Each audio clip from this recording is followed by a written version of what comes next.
ভুলটো ভাষাই নাই। কিবা এটা কথা ক'বলৈ প্ৰথমতে ভাষা এটা লাগে। সেই ভাষাটোৱে মানে স্তব্ধ হৈ গ'ল। কিন্তু মই স্তব্ধ হোৱা নাই। আজি মোৰ দৃষ্টিত এনেকুৱা হৈছে অসমীয়া জাতিটো থমকি ৰৈছে। জুবিন গাৰ্গ এজন অসমীয়া জাতিৰ পিতামহ স্বৰূপ। তেখেতৰ সৃষ্টি, তেখেতৰ টেলেণ্ট, তেখেতে যিখিনি গান সৃষ্টি কৰিলে, যিখিনি হেৰি কৰিলে, সেইখিনি কথা অসমবাসী ৰাইজে এতিয়া বুজি পাব।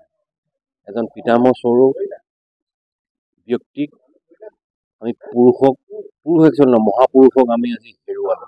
এইখন ঘৰ মোৰ ঘৰ নহয়, এইখন জুবিন গাৰ্গৰ নহয়। 5 দিনলৈকে থাকে ইয়াত। গতিকে মই কেনেকে থাকিম? ডাঙৰ কথা। সেইটোতো আৰু জুবিন গাৰ্গে কি কৰিব নোৱাৰে।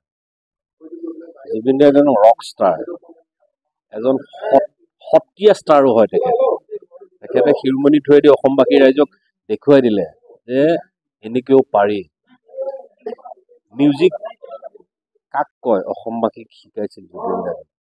মিউজিক সি মোক সেইদিনা কৈছিলে, মিউজিক এটা পুখুৰী নহয়, music is a river. Zubeen গাৰ্গৰ পৰা বহুত কথা শিকিছো। আজি ছিংগাপুৰত আছে, কিছুমান কথা ভয় হৈ গৈছে মানে।